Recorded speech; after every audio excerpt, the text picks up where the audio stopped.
Datuk Ritiro dan dua mubalik yang seiring dengannya dari Sumatera memang merupakan orang pilihan dengan kemampuan ilmu agama sangat baik dan kemampuan batin yang tinggi. Kemampuan Datuk Ritiro dan mubalik seiringnya masih dapat terekam dalam cerita rakyat di kampung Ekatiro, Bulukumba. Berikut kisahnya. Yang pertama, membuat sumber air, Limbua, Buhung Barania, dan Hila-Hila. Beberapa saat setelah berlabuh di Limbua, terlihat matahari semakin tinggi yang menandakan waktu sholat zuhur semakin dekat. Mereka pun berpikir untuk menunaikan sholat zuhur. Akan tetapi Datuk Tiro bersama Datuk Ribandang dan Datuk Sulaiman kesulitan menemukan air tawar yang diyakini suci dari hadas besar dan kecil. Karena mereka segera akan melaksanakan sholat zuhur, maka terpaksa harus segera mendapatkan air yang diyakini bersih dan mensucikan.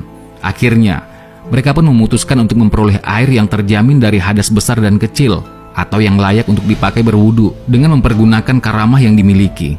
Usaha mendapatkan air yang terjamin kebersihannya karena mereka sangat berhati-hati. Jangan sampai air laut yang sudah tercemar dengan kotoran bangkai binatang dan kotoran lainnya. Meskipun memang air laut termasuk yang halal dipakai berwudu menurut fikih Islam, namun berdasarkan kehati-hatian, ketiganya tidak mau berwudu dengan air laut. Sesuai dengan usianya, mereka memberi kesempatan pertama kepada Datuk Sulaiman untuk mengupayakan air bersih dengan menggunakan ilmu yang dimilikinya. Datuk Sulaiman lantas segera meraih tongkatnya, kemudian menancapkannya pada garis pantai. Secara ajaib, dari ujung tongkat Datuk Sulaiman yang tertancap ke dalam tanah itu, tersemburlah air dari dalam tanah. Mereka pun mengucapkan Alhamdulillah sebagai tanda syukur kepada Allah Subhanahu wa Ta'ala. Air yang tersembur keluar dari dalam tanah dituturkan dalam bahasa setempat sebagai Nekmo Ere Limbua, yang artinya air melimpah dari dalam tanah. Berdasarkan cerita peristiwa memancarnya air dari dalam tanah, akhirnya tempat tersebut sampai sekarang dikenal dengan nama Limbua sebagai simbol ingatan kekeramatan dan dipandang oleh penduduk kampung Tiro sebagai bukti ketinggian ilmu Datuk Sulaiman. Sesudah Datuk Sulaiman berhasil mendapatkan air tawar, mereka pun dapat melaksanakan sholat zuhur. Setelah sholat zuhur, Datuk Talua kemudian meninggalkan Limbua, berjalan menuju tempat yang agak tinggi, berbatu-batu, dan agak tandus. Mereka singgah di tempat tersebut sampai menjelang sholat asar. Sekali lagi, mereka menghadapi masalah yang sama. Seperti ketika baru berlabuh di pantai Limbua, sulit mendapatkan air untuk berwudu, apalagi yang dapat diyakini suci dari hadas besar dan kecil. Untuk mendapat air wudhu yang bersih, Datuk Ribandang mendapat giliran memperlihatkan ketinggian ilmunya. Mendapat tugas demikian, Datuk Ribandang lantas menggali sebuah lubang dengan mempergunakan tongkatnya. Setelah lubang yang digali itu agak dalam dan menyerupai sebuah sumur, maka muncullah air dari dasar lubang itu. Sumur itu selanjutnya dikenal masyarakat dengan nama Buhung Barania, yang berarti sumur keberanian. Setelah menetap beberapa saat lamanya di negeri Tiro, giliran Datuk Ritiro memperlihatkan kesaktian ilmunya untuk memperoleh air bersih. Tatkala berhasil mengajak Raja Tiro Karaeng Ilaunruk yang biasa menjadi muslim, ketika akan mengajarkan sholat untuk pertama kalinya, Datuk Ritiro bermaksud mengambil air wudhu, tetapi di tempatnya berada tidak ditemukan sumber air. Karena tidak menemukan air, Karaeng Ilaunruk yang biasa pun meminta Datuk Ritiro menggunakan karamah yang dimilikinya agar dapat memperoleh sumber air suci di lembah yang tandus dan kering. Datuk Ritiro kemudian menyanggupi permintaan sang raja. Lalu ia menancapkan tongkatnya pada sebuah lembah bukit kecil agak ke selatan. Pada tempat itu, Datuk Ritiro memulai usahanya dengan menancapkan tongkat, kemudian menarik, seolah-olah membuat garis berkelok-kelok, sambil mengucapkan La ilaha illallah.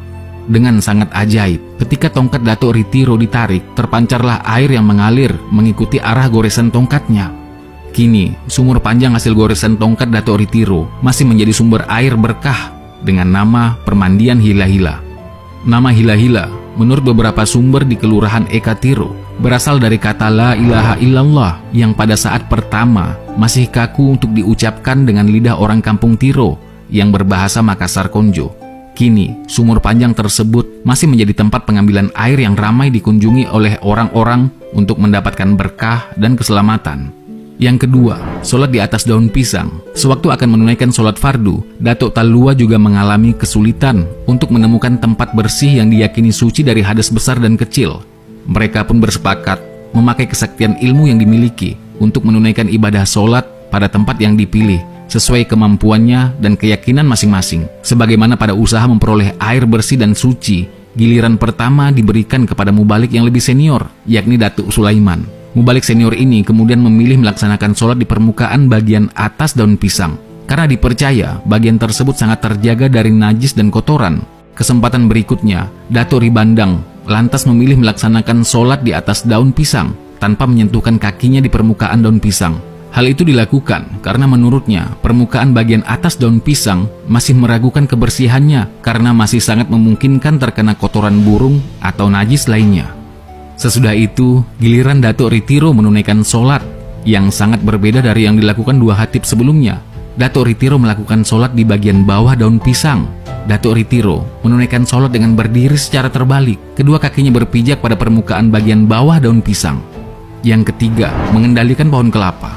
Dikisahkan ketika Datuk Talua akan makan, mereka diliputi kekhawatiran menyantap makanan yang tidak bersih dan haram karena masyarakat yang ada di sekitarnya masih menganut agama leluhur.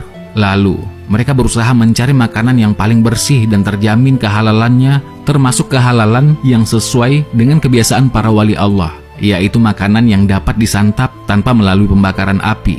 Untuk itu, Datuk Talua pun berunding dan akhirnya bersepakat memakan buah kelapa yang masih muda karena memenuhi syarat. Masalahnya kemudian, bagaimana mendapatkan buah kelapa yang dibutuhkan?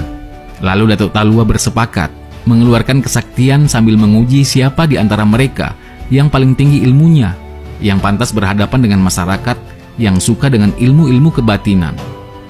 Sebagaimana biasanya, Datuk Sulaiman untuk kesekian kalinya mendapat giliran pertama. Mula-mula ia berkonsentrasi dan bertafakur. Segera kemudian menunjuk sebatang pohon kelapa yang sangat lebat buahnya. Tak lama berselang, semua buah kelapa yang ditunjuknya berjatuhan ke tanah, baik yang sudah kering maupun yang muda atau masih sangat muda. Lalu Datuk Ribandang mendapat giliran kedua. Beliau menunjukkan kesaktian ilmunya.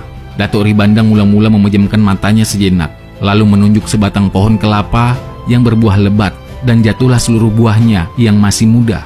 Sementara yang tua dan kering tetap tidak berubah posisi. Giliran terakhir, Datuk Ritiro. Beliau maju dengan cara yang sangat berbeda. Datuk Ritiro sejenak berkonsentrasi, lalu memberi isyarat agar pohon kelapa menunduk kepadanya. Secara ajaib, pohon kelapa menunduk condong kepada Datuk Ritiro. Lalu ia memetik sejumlah buah sesuai dengan yang dibutuhkan. Sesudah memperoleh buahnya, pohon kelapa diberi isyarat lagi untuk kembali tegak sebagaimana sebelumnya.